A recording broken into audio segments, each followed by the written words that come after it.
Hey everyone, welcome to the top 10 list. Welcome to my top 10 favorite Josh Brolin movies. Yes, to celebrate Sicario 2 Day of the Saldana, I thought I'd give my favorite Josh Brolin movies. Yes, I have not seen Sicario 2 yet. I'm going to see it probably tomorrow. Maybe I have already seen it at the time this video comes out, but I'm going to go see it, and I'm very excited to see Sicario 2, and I thought to celebrate Sicario 2, I give my top 10 personal favorite Josh Brolin movies. Alright, let's get to it.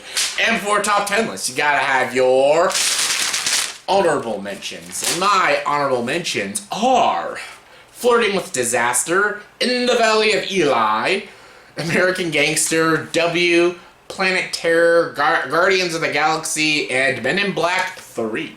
All good movies, just gonna make the top 10 list, but my top 10 is my number 10. My number 10 is Hail Caesar! A very, pretty underrated Coen Brothers film. A lot of people hated this movie, like really fucking hated this movie. They're like, this movie sucks balls, this movie's terrible, it's one of the worst Coen Brothers movies since Lady Killers. A lot of people didn't like this one. I had a blast with this one. I loved its kind of love letter to Hollywood. I loved the satirical elements, and I thought it was funny. It's a whole cast ensemble, so it's not Josh Brolin's movie, but he's in the film, and he's very good in the film. It's a small but very vital role to the film, and everyone was enjoyable. Like, Eldon Ehrenreich was great, Ralph Fiennes was great, Scarlett Johansson, Channing Tatum, Jonah Hill. All of them were, George Clooney, like, everyone was fine and very fun and enjoyable in the film, and I thought it was fun. It had good production, good score, good shots, solid direction, and I had a good time with Hail Caesar. A lot of people didn't like it, but I loved it. Coming in number 9 is another pretty underrated Josh Brolin movie, and that's Everest. Everest has similarities to, like, Only the Brave, his performance, because of what happens with his character. No spoilers, but Everest is a good movie. It's basically about a simple story about people climbing Mount Everest, and it's enjoyable and fun, and, well, not the end. The ending's not fun. It turns more into, like, a disaster survival film, but it's a good movie. Jake Gyllenhaal's in it. He's great. Josh Brolin's the lead. He is super good in this film.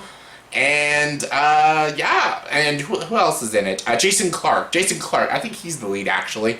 He's good in it, too, and I thought the performances were super strong, super solid. It was a well-shot film. It has some real subtlety to it, and yeah, it's a good movie. Coming in number 8 is True Grit. True Grit would have been so much lower on this list if he was bigger in the film. He's small, but again, it's a small but vital role. Like, he plays Dick Cheney in this film. Because Cheney is the one that kills Maddie's father. That's the whole story, is Maddie wants to basically send someone out to kill Cheney for killing her father, and that's why she sends Rooster Cogburn, played by Jeff Bridges. And then also, like, LaBeouf goes with them, played by Matt Damon, and Maddie's played by, amazingly, by Haley Steinfeld, and they're all after Josh Brolin. And you don't see Josh Brolin until the end of the film, and when you finally get to see who Cheney is, it's this really drunk, disturbing piece of shit human being. He's not like vicious or anything, but he's just a scumbag, and Josh Brolin does a very good job, and I think he gives a very good performance, and the movie builds to his character, and it is payoff because he does a very good job, and the film itself is amazing. It's definitely one of my favorite Coen Brothers films, but it would have been lower on the list because the film itself is great, but he's so small in it, it couldn't be that low, but still, it's small, but a great role. Coming in number 7 is Hey You Guys! Yes, The Goonies! Yes, Richard Donner gave us The Goonies. Fun film. It's ridiculous, bit asinine, flawed, and kind of dumb at times, but a fucking good time. A good time, good feel-good film about kids trying to get the treasure of One-Eyed Willie, and their older brother, played by Josh Brolin, going with them and stuff, and I love these kids, and I love the performances. Fucking, you got Short Round and fucking Samwise Gamgee in the film, so, and Corey Feldman, so, yeah. See this coin? It's mine, not taking it back. And yeah, I love this movie. It's just a fun adventure. It's like an Indiana Jones for children kind of film, and yeah, it's just a good time. Coming in number 6 is this year's Deadpool 2. Deadpool 2. I love Deadpool 2. I thought this was a really fun film. It's not as good as the first, but still a solid flick, and Josh Brolin improves upon it. Improves upon its story when he comes into the film as Cable. He was so good. Very sympathetic character, very interesting character, and at times pretty funny, even though he's more of the straight-laced character. he's great, and he has good back and forth with Ryan Reynolds in this film. Domino, I think, is one of the standouts in the film, and it's a funny film. It's really meta. It's got a great breaking the fourth wall jokes. The direction by David Leitch was really great. The action was brutal. It was intense. The end credits is probably some of the best credits I've ever seen in cinema, and that's funny. It's a good time. Some people didn't like it. That's fine, but I loved it. Coming in number 5 is No Country for Old Men. Yes, as Lou Allen. Lou Allen is basically the lead performance in this film because it's centered around Lou Allen stealing something, let's just say, he shouldn't have stole, and Anton Chigurh is on his fucking ass, and you don't want Anton Chigurh on your ass. This is one of the greatest Coen Brothers films ever made. It's not my favorite, because my favorite will always be Miller's Crossing. Big Lebowski, a strong second. Just saying. Fargo's up there too, but I love this movie. I love the performances. Yes, Javier Bardem is the show stealer, but Josh Brolin's still really great with Tommy Lee Jones, Woody Harrelson. The direction's really intense. The subtleties. The movie doesn't give you easy answers, which is also why I love this film. It's a very smart and thought-provoking film, and yeah, one of the best films out there, and yeah, so good. Coming in number 4 is Milk. Yes, I'm half Milk. Sean Penn, super good in this film. Oscar, well-deserved. He was really great. I thought his performance in Mystic River is probably the best performance I've ever seen Sean Penn ever give.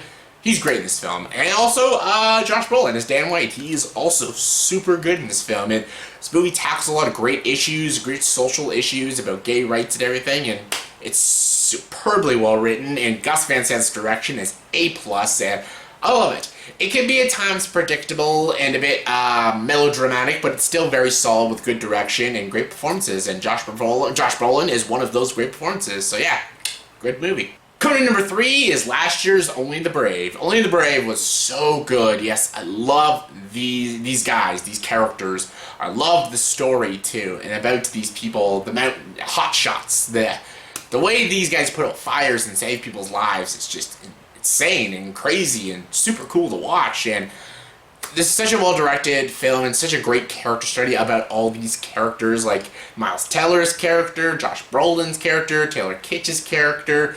Even got like some of the side characters, like you got like not Demi Moore, Jennifer Connelly and Andy McDowell, Jeff Bridges and stuff. This movie is emotional. It's hard to watch, especially in the third act, but it's truly compelling and very well directed, and yeah, super great film. Coming to number 2 is Denis Villeneuve's Sicario. Yes, I wonder how great Sicario 2 is. I heard it's pretty damn good. Not as good as this one, but it's very rare that a sequel outdoes its predecessor, and I expected no less from that because Sicario is a truly amazing film. The way Taylor Sheridan wrote the film and the way Denis Villeneuve directed it is truly amazing. Emily Blunt is amazing. Benicio del Toro is probably the show stealer, but Josh Brolin does hold his own as this agent that is trusting his hands with this sociopath played by Benicio del Toro, and very good film. Very raw, gritty, not the slightest bit happy, but it's truly remarkable. That highway scene is one of the most intense scenes in any film of this decade, and yeah, I love this film. And my number 1 favorite Josh Brolin movie is, believe it or not, Avengers Infinity War. Yes, I think this is one of his best characters he's ever played in Thanos. Thanos is probably the best MCU villain out there, and it's all thanks to Josh Brolin. He is so good. This is a Thanos movie, even though it's centered on all the characters of the MCU, but it is Thanos' movie. He is the character that you understand, and the character you kind of believe in, and you're kind of rooting for and stuff, because that's how great of a character he is, and how well written of a character he is, and Josh Brolin does such a good job, and he is so good in this movie, and this movie itself is fantastic. Easily one of my favorite films of the year, and yeah, just as a Josh Brolin list, I think this is one of his best performances and one of his best movies. It's all opinion, but I love Avengers Infinity War. So yeah, that was my top 10 favorite Josh Brolin movies in my opinion. So in the comment section below, please tell me, did you agree with this top 10 list? If not, give me your guys' top 10 favorite Josh Brolin movies in your guys' opinion. Comment below, let me know. And as always for this video, please like, subscribe to this channel, and join the dark side.